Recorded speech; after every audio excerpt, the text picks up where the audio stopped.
Good evening বন্ধুরা, welcome back to my channel. আমি রিঙ্কু। তো বন্ধুরা দেখো, আজকে আমি বানাবো একটা লালতে শাক বা পাটের শাকও বলতে পারো। আমরা লালতে শাকও বলি, পাটের শাকও বলি, কিন্তু এটা পাট গাছের যে শাকটা সেটা কিন্তু নয়। তোমাদেরকে দেখাচ্ছি। দেখো বন্ধুরা, আমি রান্নাঘর চলে এসেছি এখন। তোমরা কি এই শাকটা দেখে চিনতে পারছো এটা কি শাক? তোমাদের ওখানে কি হয় একটু বলবে কমেন্ট করে। এটা অনেক জায়গাতেই পাওয়া যায় না, আবার অনেক জায়গাতেই পাওয়া যায়। এটা হচ্ছে লালতে শাক বা পাটের শাক। এই শাকটা হয় একটু ঝোল ঝোল টাইপের, আর খুবই সহজ এই শাকটা রান্না করা। তো এই দেখো, প্রথমে আমি শাকগুলোকে একটা একটা করে বেছে নেবো। এগুলো খুবই কচি শাক, আর এখন এই শাকটা খুবই দাম, কারণ এখন নতুন উঠেছে, তো এই জন্য এক আটি শাক মানে 250 শাকের দাম 50 টাকা। তাহলে বুঝে নাও। তো এই দেখো, এই টয়াগুলো মানে একটু ডাল সমেত কেটে নিতে হবে, আর একটা একটা করে পাতাগুলোকে বেছে নিতে হবে। আর এই শাকটা লেলে টাইপের হয় এই শাকটা, আর খুবই সহজ রান্না করা। তাই আজকে ভাবলাম তোমাদেরকে এই শাকটা রান্না করাই আমি রেসিপিটা তোমাদেরকে দেখাই। তো এই দেখো, শাকগুলো আমার বাছা হয়ে গেছে। এখন আমি শাকটাকে খুব সুন্দর করে ধুয়ে নেবো জল দিয়ে, যাতে শাকের মধ্যে যে বালি কাদা থাকলে পরে সেগুলো বেরিয়ে যাবে। আর একটু আমি হাতে করে একটু কেটে নেবো। খুবই কচি শাক, এখন এই সবে মাত্র বেরিয়েছে। যখন এটা একটু পুরনো হবে শাকটা, তখন শাকটার দামও কম হয়ে যাবে। এখন নতুন শাক বলে দামটাও বেশি। তো এই দেখো, ধুয়ে নিলাম, আর একটু হাতে করে আমি দেওয়ার আগে একটু ছিঁড়ে দেবো। তো এখন কড়াই বসিয়ে দিয়েছি, কড়াইয়ের মধ্যে জল দিয়ে দিলাম। এই জলটা গরম হোক, তারপরে আমি একটু হলুদ দিয়ে দেবো, আর একটুখানি লবণ দিয়ে দিলাম।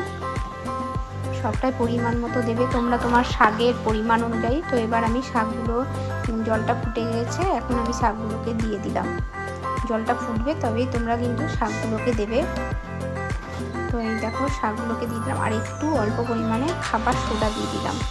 এই শাকটাতে একটু খাবার সোডা দিয়ে সিদ্ধ করতে হয়, তাহলে শাকটা খেতেও ভালো লাগে, আর একটু ল্যালটাও বেরোয়, শাকের যে ল্যাল থাকে সেটা।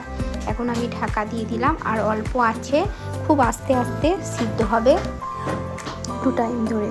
তো এই দেখো, এটা তো একদম নতুন শাক, খুব বেশি টাইমও লাগে না সিদ্ধ হতে। তো আমার হয়ে গেছে শাকটা সিদ্ধ।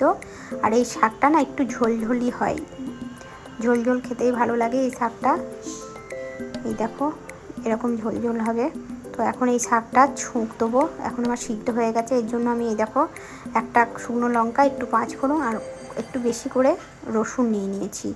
এখন আমি কড়াইয়ে দিয়ে দেবো অল্প পরিমাণে সর্ষের তেল। খুব বেশি তেল লাগবে না, অল্প পরিমাণে। তো এবার আমি দিয়ে দেবো আমার শুকনো লঙ্কাটা, এবার দিয়ে দেবো 5 ফোড়নটা। তারপর ওটা একটু ভাজা ভাজা হয়ে গেলে এবার দিয়ে দেবো আমি রসুনগুলোকে একটু থেতো করে নিয়েছি হালকা। তো এবার রসুনটা একটু হালকা ফ্রাই করে নিই, খুব বেশি ফ্রাই করতে হবে না, হালকা। তো একটু নেড়ে চেড়ে নিতে হবে। আর বন্ধুরা, তোমরা এই শাকটা তোমাদের ওইদিকে কার কার পাওয়া যায় একটু কমেন্টে বলবে, আর কারা কারা খেতে ভালোবাসো এই শাকটা। আমাদের তো খুবই ভালো লাগে এই গরমকালে। এই শাকটা হলে আর ডালের প্রয়োজন হয় না। আর এটা কিন্তু পাট গাছের যে পাট পাওয়া যায়, ওই পাট গাছের কিন্তু শাক নয়, এটা কিন্তু লালতে শাক। এটা ছোট্ট ছোট্ট গাছ হয়, এই গাছের এরকমই শাক। অনেক জায়গাতেই পাট শাকটাকে আবার পাট শাক বলে, পাট গাছের যে শাকটা, কিন্তু এটা লালতে শাক। তো তোমাদের ওখানে কাদের কাদের পাওয়া যায় এই শাকটা? আমি শুনেছি অনেক জায়গাতেই পাওয়া যায় না, আবার অনেক জায়গাতেই পাওয়া যায়। যাই হোক, তো এই দেখো, আমার এখন ভাজা হয়ে গেছে রসুনটা। এখন আমি যে সিদ্ধ করা শাকটা এর মধ্যে অ্যাড করে দেব। তো শাকটা এখন অ্যাড করে দিলাম।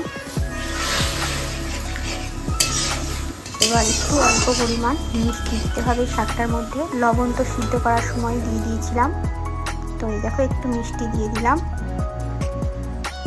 তো আমার এই দেখো শাকটা এখন ফুটে গেছে, আমার শাকটা রান্না একদম রেডি। তো তোমাদের যদি ভালো লাগে বন্ধুরা, একটু লাইক কমেন্ট শেয়ার করে দিও। আর নতুন বন্ধুরা আমার চ্যানেলটাকে একটু সাবস্ক্রাইব করে বেল বাটনটা প্রেস করে রেখো। আমি যখনই কোনো নতুন ভিডিও পোস্ট করব তোমাদের সামনে পৌঁছে যাবে। তো এই দেখো, এবার আমি একটা বাটিতে শাকটা নামিয়ে নিচ্ছি। এই শাকটা কিন্তু এরকম ঝোলঝোলই রাখবে, তাহলে খেতে ভালো লাগবে। আর এটা খুবই ভালো লাগে ভাতে মাখিয়ে শাকটা, অনেকে পিয়েও খেতে ভালোবাসে শুধু মুখে। তো তোমাদের যদি ভালো লাগে তাহলে একটু লাইক কমেন্ট শেয়ার করো। বন্ধুরা দেখো লালতের শাক একদম রেডি। আর লালতের শাকটা এরকমই ঝোল ঝোল মানে রান্না করতে হবে, তবে ভালো লাগবে ভাতের সাথে খেতে, অনেকে পিয়েও খায়। তো বন্ধুরা তোমাদের সবাইকে অগ্রিম হ্যাপি হোলি জানিয়ে দিলাম। তো আজকের মতো এইটুকুই, টাটা বাই বাই, সবাই ভালো থেকো সুস্থ থেকো।